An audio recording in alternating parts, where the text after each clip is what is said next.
পৃথিবীর সবচেয়ে শক্তিশালী নৌবাহিনী যেখানে নিয়মিত টহল দেয়, যেখানে প্রায়ই আমেরিকার এয়ারক্রাফট ক্যারিয়ার স্ট্রাইক গ্রুপ ঘোরাফেরা করে, ঠিক সেই এলাকার একদম কাছাকাছি ভেনেজুয়েলার সমুদ্র সীমায় হঠাৎ করেই দেখা গেল চীনের বিশাল যুদ্ধজাহাজ বহর।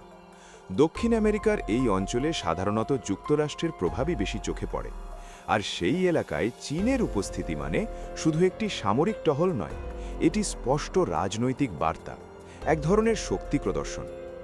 চীন যখন এত দূরে ভেনেজুয়েলার উপকূলের দিকে যুদ্ধজাহাজ পাঠায়, সেটি কখনোই সাধারণ নৌমহড়া হিসেবে দেখা যায় না।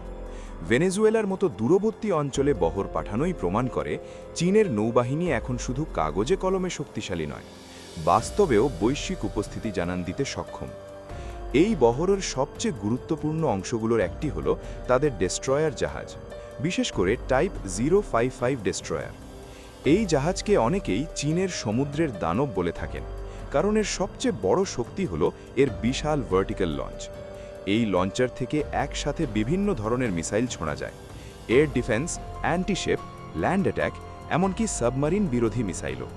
অর্থাৎ একটি জাহাজ থেকেই আকাশ, সমুদ্র ও স্থল তিন দিকেই আক্রমণ চালানো সম্ভব। টাইপ 055-এর আরেকটি বড় বৈশিষ্ট্য হল এর আধুনিক AESA রাডার সিস্টেম। এই প্রযুক্তির মাধ্যমে দূরবর্তী লক্ষ্যবস্তু শনাক্ত করা যায় এবং একই সঙ্গে একাধিক টার্গেট ট্র্যাক করা সম্ভব। ভেনেজুয়েলার সাগরের মতো কৌশলগত অঞ্চলে এই সক্ষমতা নিয়ে উপস্থিত হওয়া মানে চীন শুধু সমুদ্রপথে শক্তি দেখাচ্ছে না, আকাশ সীমা পর্যন্ত নজরদারির বার্তাও দিচ্ছে। পুরো বহরের সবচেয়ে শক্তিশালী অংশ ধরা হয় চীনের সাবমারিনকে।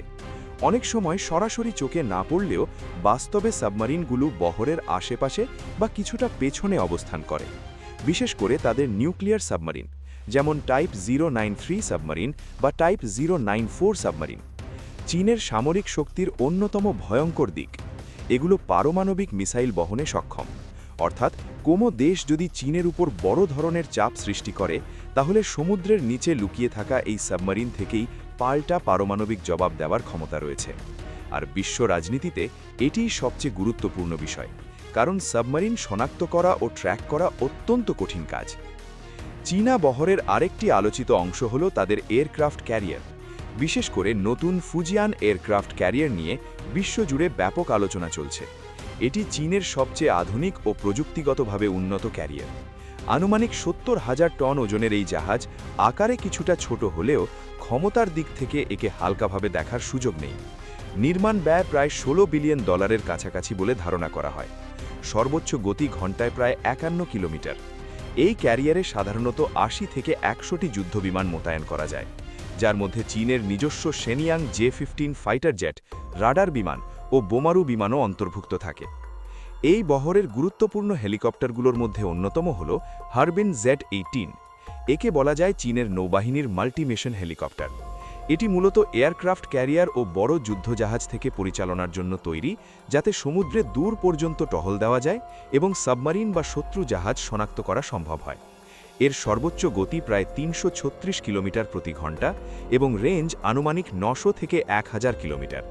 সাধারণত 3 জন ক্রু নিয়ে এটি ওড়ে এবং প্রায় 20 জন সৈন্য পরিবহনে সক্ষম। চীনের নৌবহরের অন্যতম প্রধান যুদ্ধবিমান হল J-15 ফ্লাইং শার্ক। এই ফাইটার জেট মূলত এয়ারক্রাফট ক্যারিয়ার রক্ষার জন্য তৈরি। এর সর্বোচ্চ গতি প্রায় 2400 কিলোমিটার প্রতি ঘন্টা এবং সর্বোচ্চ ফ্লাইট রেঞ্জ প্রায় 3000 কিলোমিটার। ফলে ক্যারিয়ার থেকে উড্ডয়ন করে বিশাল সমুদ্র এলাকায় টহল দেওয়া এবং প্রয়োজনে শত্রু জাহাজ বা বিমানকে দূর থেকেই মোকাবেলা করা সম্ভব। এটি প্রায় 8 টন পর্যন্ত অস্ত্র বহন করতে পারে: air to air missile, air to surface missile, antiship missile ও গাইডেড বোমা সহ। এখন প্রশ্ন হল, চীন কেন এই শক্তিশালী বহর নিয়ে ভেনেজুয়েলার সাগরে যাচ্ছে? এর পেছনে কয়েকটি বাস্তব কারণ রয়েছে। প্রথমত, চীন দেখাতে চায় যে তারা শুধু নিজেদের আঞ্চলিক জলসীমায় সীমাবদ্ধ নয়। দ্বিতীয়ত, ভেনেজুয়েলার সঙ্গে চীনের দীর্ঘদিনের অর্থনৈতিক ও রাজনৈতিক সম্পর্ক রয়েছে, তাই এই ধরনের সামরিক উপস্থিতি অনেক সময় কূটনৈতিক বার্তা হিসেবেও কাজ করে। আর সেই কারণেই যখন চীনের বহর ভেনেজুয়েলার সাগরে প্রবেশ করে, সেটি আর সাধারণ নৌমহড়া থাকে না, এটি হয়ে ওঠে এক ধরনের নীরব শক্তি প্রদর্শন, যেখানে কোনো শব্দ নেই কিন্তু বার্তা পৌঁছে যায় সারা বিশ্বে। আপনারা দেখছিলেন মায়া লাইভ। ভিডিওটি ভালো লাগলে অবশ্যই লাইক, শেয়ার এবং সাবস্ক্রাইব করবেন। Thanks for watching.